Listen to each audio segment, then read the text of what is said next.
I want to talk a little bit about chords. So most everybody, when they start to learn, the first chord they learn is really A, because it's so nice, just 3 notes you're holding down. And then they learn that, A, B, C, D, E, F, G, A. So that's the A form of the bar chord. So everyone has that, and then they learn, A minor, D, D minor. So they learn the minor and the major on the A form of the chord. Then they get the E. E, F, G, A, B, C, D, E. So they then get this.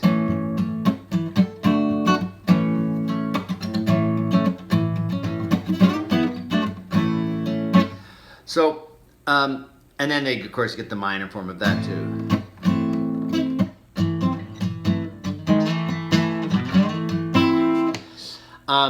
But I want to add 3 more chords to consider in that are kind of above and below those 2 chords. Because, we have the circle of fifths.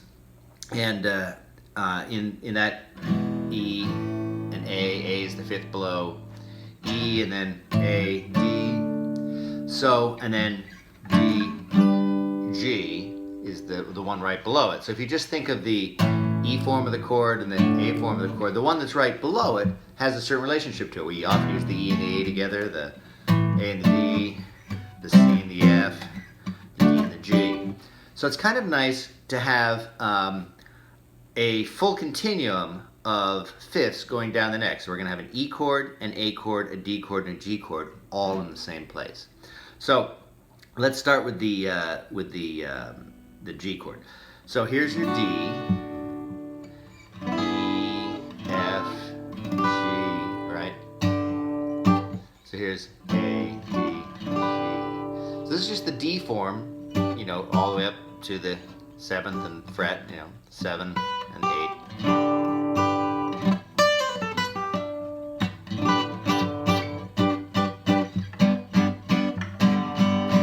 Just different voicings of the G, but that's a G right there. So now we have this A, D, G. So if we were doing like a Franklin's, this is the old-fashioned way of just being A, G, G, D, and the G, G, A. But now we're going to go G, G, D, G, G, A, G, G. So it just adds a little bit of another row of chords down lower. So now let's get the E added on. A lot of people know that, if you combine the D form of a chord with the C form of a chord, so here's regular D, here's C moved up. If you combine the D and the C form of the D, you get this form of the chord. So it's. Now that's a little bit of a mouthful for a lot of people starting out. You get to.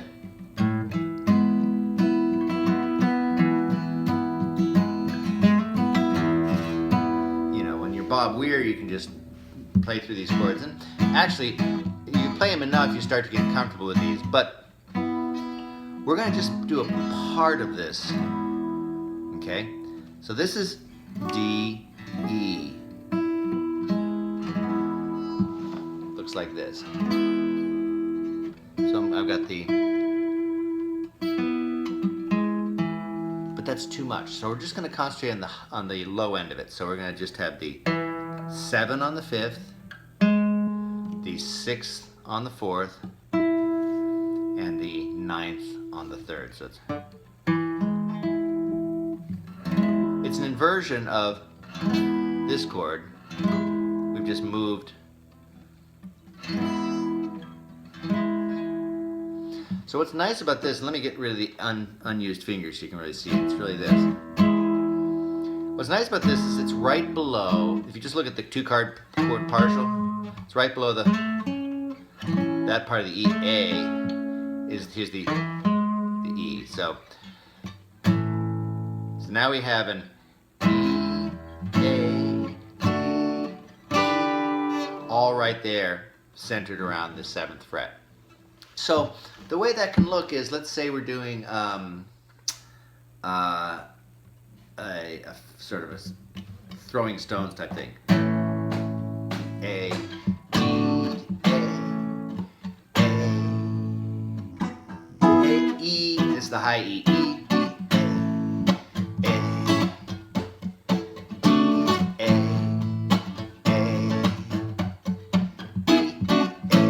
instead of going to this and moving up and down, I'm just going to get the E that's right under the A. So it's A, D, A,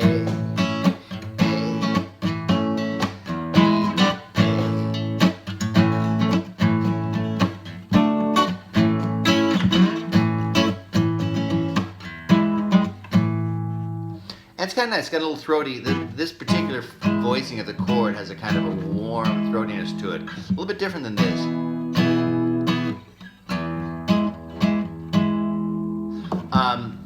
So it's kind of nice to have that, and it's not just in the chords, you know, for playing different voicings. Obviously, it works very nice for the chords and the voicings.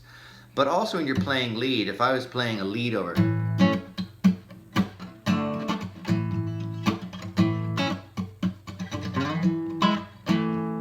I could go.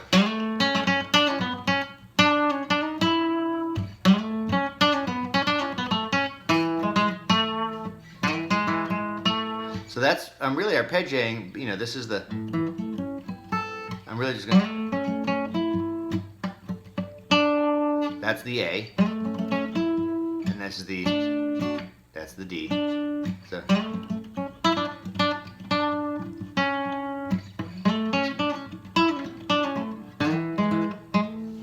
this is just the two notes of the E.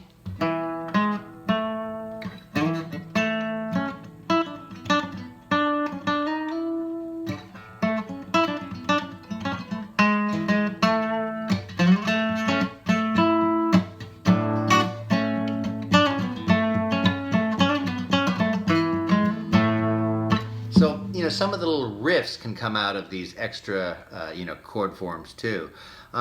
Similarly, you know, if we're doing I Know You're Rider, you know, let's start with the D.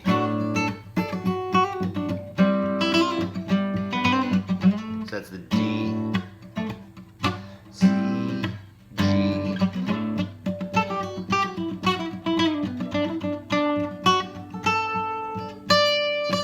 So that's, now we've still in the D,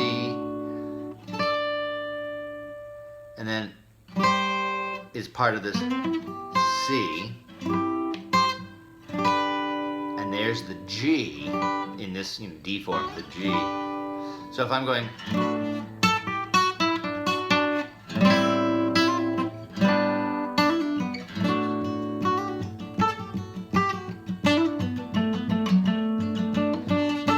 still in the D, there's the C, that's the G.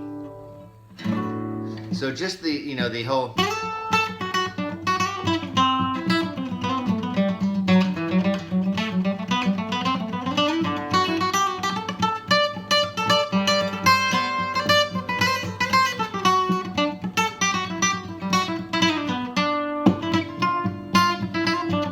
by the way, that's the F.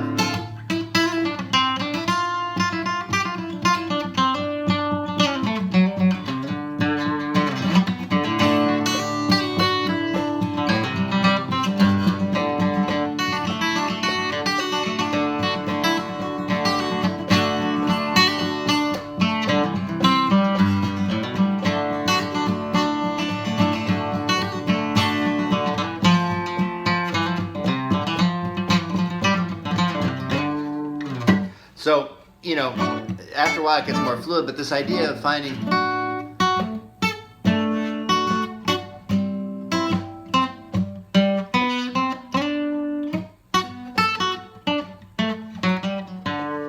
all arpeggiating in the chords.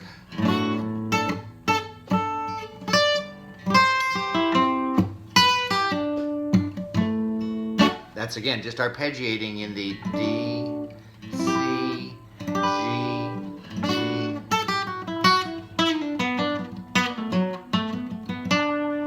the F, C, F, C.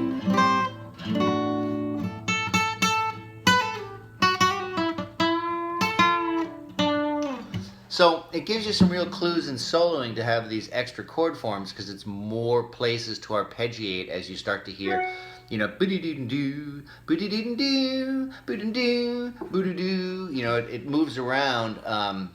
If one sets up, dee-dee-dee-din, dee-dee-din, dee-dee-din, dee-dee-din, dee-dee-din, we went low each time that time. Dee-dee-din, dee-dee-din. We're going to set up, dee-dee-din, dee-dee-din, dee-dee-din, dee-dee-din. This time it's going to go up to kind of, you know, break the phrasing into repeat, but then with a variation that gives it some excitement. So that's all we're doing with this thing.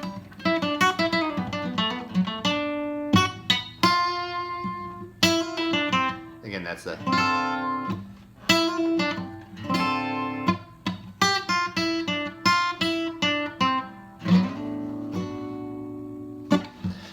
So I hope this makes sense, finding those, you know, stacked fifths. You know, here's the E, A, D, G.